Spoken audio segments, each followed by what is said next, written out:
Hello guys, welcome to the channel study time. आज का हमारा टॉपिक होने वाला है फोटोसिंथेसिस। इसकी डार्क रिएक्शन क्या होती है। आज हम डार्क रिएक्शन पढ़ेंगे फोटोसिंथेसिस की, इसका प्रोसेस, इसकी साइकिल जो भी है। इसको C3 साइकिल भी बोलते हैं और केल्विन साइकिल भी बोलते हैं। तो चलिए वीडियो स्टार्ट करते हैं। यहाँ पे मैं आपको बहुत ईजी नोट्स प्रोवाइड करा रही हूँ, तो आप चैनल को ज़रूर सब्सक्राइब कर लें ऐसी ही वीडियोज़ के लिए। चलिए स्टार्ट करते हैं। सबसे पहले गाइज, अब फोटोसिंथेसिस जो है बहुत एक कॉमन प्रोसेस है प्लांट्स के अंदर, जिसमें जो है प्लांट्स सनलाइट, वाटर और सॉइल वगैरह CO2 की हेल्प से अपना खाना बना देते हैं। तो इसी प्रोसेस को हम फोटोसिंथेसिस बोलते हैं। आप इसको अच्छे से बनाकर लिख दीजिएगा अपनी लैंग्वेज में। उसके बाद जो है हम यहाँ पर देखते हैं फोटोसिंथेसिस की दो रिएक्शन होती हैं, लाइट रिएक्शन और डार्क रिएक्शन।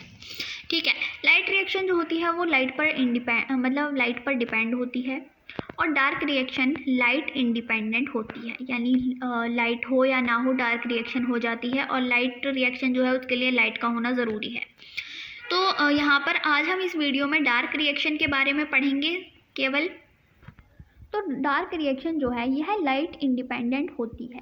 डार्क रिएक्शन का अर्थ यह नहीं है कि रात में ही होती है, बल्कि यह बिना लाइट के भी हो जाती है और लाइट में भी हो जाएगी। ठीक है, लेकिन जो है यह लाइट रिएक्शन में बनी NADH यानी एनर्जी द्वारा ही कार्य करती है। तो एक तरीके से हम कह सकते हैं ये लाइट पर भी डिपेंड है। ठीक है, बट ये हो जाती है बिना प्रकाश के भी। डार्क रिएक्शन जो है क्लोरोप्लास्ट के स्ट्रोमा में होती है। इसमें CO2 का रिडक्शन होता है, जिससे जो है ग्लूकोज बनती है। इस रिएक्शन को मेल्विन केल्विन ने 1950 में डिस्कवर किया था, इसीलिए इसे केल्विन साइकिल भी कहते हैं, या फिर हम इसे C3 साइकिल भी कह सकते हैं, या PCR भी। PCR का मतलब फोटोसिंथेटिक कार्बन रिडक्शन, क्योंकि इसमें कार्बन का रिडक्शन होकर ग्लूकोज बनती है। ठीक है, ग्लूकोज के एक मॉलिक्यूल बनने के लिए हमें किन किन चीज़ों की ज़रूरत होगी? 6 CO2 के मॉलिक्यूल, 18 ATP और 12 NADP H+ आयन, इनकी जो है ज़रूरत होती है। प्लांट जो है एटमॉस्फेयर से CO2 ग्रहण करते हैं स्टोमेटा के थ्रू। तो C3 साइकिल जो है उसके स्टेप्स 4 स्टेप हैं। सबसे पहला हमारा स्टेप आता है कार्बोक्सिलेशन फेज। तो इसमें क्या होता है, एटमॉस्फेयर से CO2 जो है लीफ के अंदर एंटर करती है। CO2 रिएक्ट करती है RUBP से in the presence of enzyme रूबिस coenzyme, और 3PGA का निर्माण होता है। 3PGA मतलब 3 molecule of phosphoglyceric acid. First हमारी स्टेप में ये होता है कार्बोक्सिलेशन फेज में।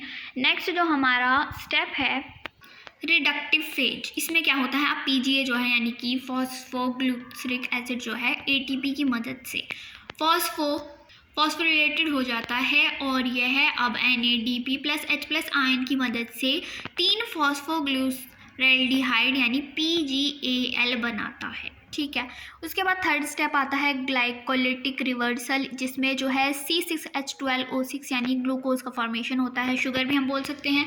और फोर्थ जो हमारा स्टेप है उसमें रीजनरेशन होता है, यानी कि दोबारा से बनती है RUBP, उसका रीजनरेशन होता है। अब मैं इसके आपको साइकिल बता देती हूँ, ये मैंने स्टेप्स आपको बता दिए हैं।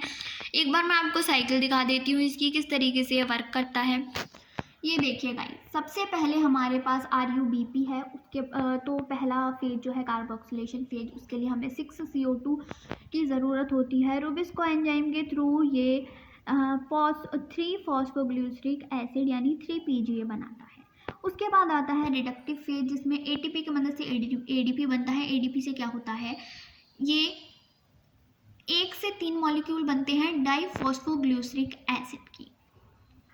उसके बाद NADP बनती है एनर्जी, जिससे ये चेंज हो जाता है फॉस्फोग्लिसरैल्डिहाइड में यानी PGAL में। ठीक है, उसके बाद ग्लाइकोलिटिक रिवर्सल होता है, जिसमें C6H12 यानी हमारी ग्लूकोज बनती है फाइनली। उसके बाद रीजनरेशन फेज में ADP की मदद से RUBP का निर्माण होता है। आप ये साइकिल देख सकते हैं एक बार। इसमें मैंने ज़्यादा कुछ ऐड नहीं किया है, बहुत सिंपल है, और यहीं पर हमारी जो डार्क रिएक्शन है फोटोसिंथेसिस की वो कंप्लीट होती है।